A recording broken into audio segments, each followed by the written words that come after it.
Welcome everyone. I'm Bobby Jefferson, Vice President of DAI. I am thrilled to welcome colleagues from Jacaranda Health. And so I'm going to ask them to introduce themselves and tell us a bit more about the organization. That's great. Hi, my name is Nick Pearson. I'm one of the co-executive directors of Jacaranda Health. I'm going to pass it to my colleague, Sathy.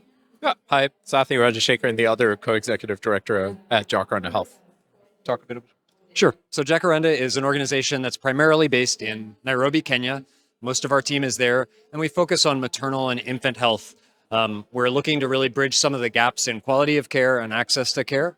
And so we work primarily with the public health system. We're working with the government of Kenya, the local county governments, and we're really looking to sort of improve access to care for moms across the continuum of maternal health care and work with government partners to improve data, improve nurse training, and improve outcomes for moms and infants around the country. We're operating at a scale of about half of the country in Kenya, and we're starting to implement partnerships in new countries as well, too. That's excellent to hear. So my question is, what kind of impact have you had since you're very local and serving Kenya and the counties in the community? What impact have you had to patients and to mothers as well? Sathy, you want to take?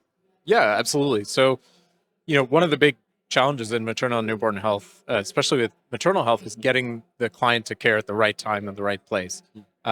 We run a digital health program called Prompts, which is informing moms about when to seek care at the right time and right place. It's reached over 2.5 million mothers across Kenya. It's giving them information. They have access to a help desk service. And we've just finished a big study which shows that more moms are getting to care at the right time. They're coming in earlier for care. And if they have a danger sign or a risk, they're accessing care quickly. And we're hoping that reduces mortality and morbidity in the future.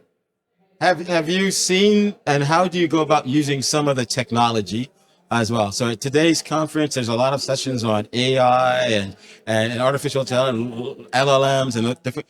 How have you embedded or used or leveraged technology from your perspective? Yeah, absolutely. So if you think about it, we've reached over 2.5 million moms. We have 500,000 active users on our platform, 5,000 questions coming in every day.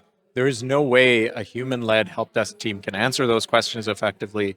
We've been using AI for years now to be able to triage those questions coming in and route them appropriately to the help desk agent. So prioritization of messaging, suggested responses, etc. More recently, we actually developed the first Swahili large language model on top of Llama and put it out there for the general public to use. That's going to help us be more engaging with the moms to be able to answer their question in a more conversational approach. So we're super excited about that. I love that with the Swahili version to be able to be really interactive. At today's session, the Global Digital Health Forum, we have many practitioners and many folks in the community. How can the practitioners here help support your efforts? Because we have staff, attendees from Kenya, ministries of health, but how can the digital health community help support and scale some of the work that you're doing? Yeah, absolutely. I mean, first and foremost, we believe in our technology. We believe in the solution. And so we want to offer this service to as many moms across the board as possible. So reach out. We'd be happy to work with you. The second thing I would say is we've built expertise in machine learning and AI with an entirely local Kenyan team.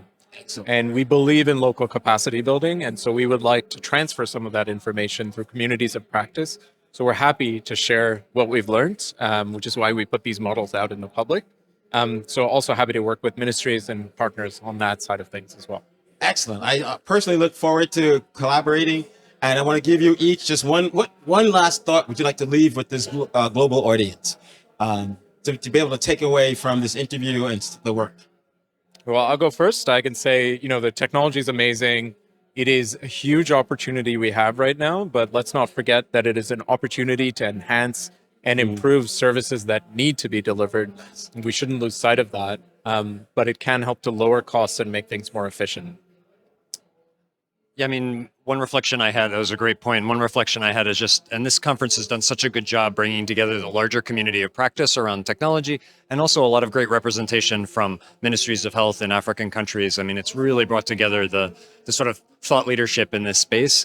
And I think one of the things that we recognize as an organization, and like many of the other implementing organizations here, is that we can't do this alone. these are going to take partnerships. We're going to need other implementing organizations who have sort of capacity in Nigeria, in Ethiopia, and other locations to sort of work with as we grow. So we're really excited about that. And I think this is a great place to. That's an excellent answer. I really appreciate the opportunity to interview you both. And hopefully, both the audience and ourselves will have opportunity to collaborate again in the future. So Thanks so thank much. you. All right. Thank you, guys.